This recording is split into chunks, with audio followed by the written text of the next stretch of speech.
So here we have the Audi Q2 automatic on a 67 plate. I'm going to start off by showing you inside the boot, and then we'll hop in and run through some controls from there.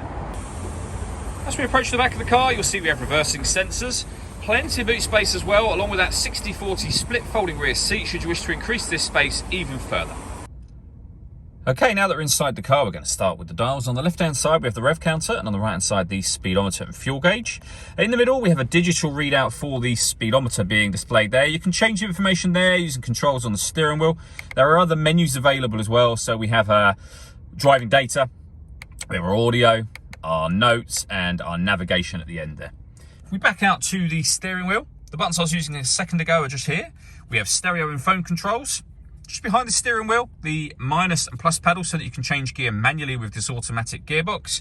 And then underneath, we have cruise control on this stalk just here. Over in the center is where you'll find the main screen for the car. This is where you can access your satellite navigation.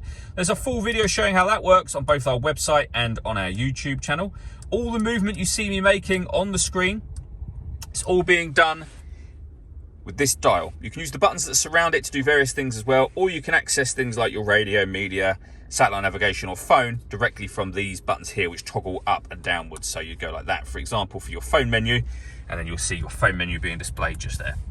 From the main menu, we can access our radio. When it comes to listening to music in this car, we have FM, DAB, and AM radio, as you can see. If you listen to your own music, you can do. You do that under the media heading just here.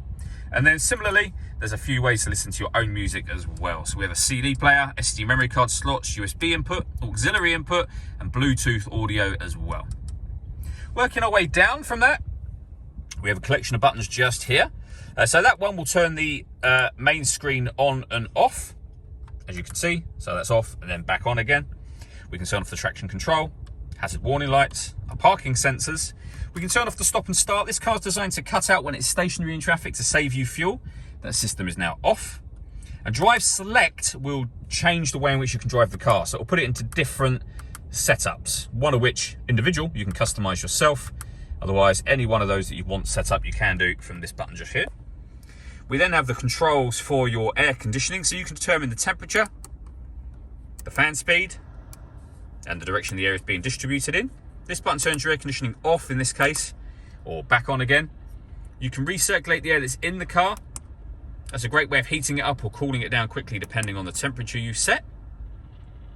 And then down the bottom here, we have a 12-volt charging socket, USB input, 2 cup holders, the button to start and stop the engine, and the main volume for the stereo, and then the gear lever for the fully automatic gearbox.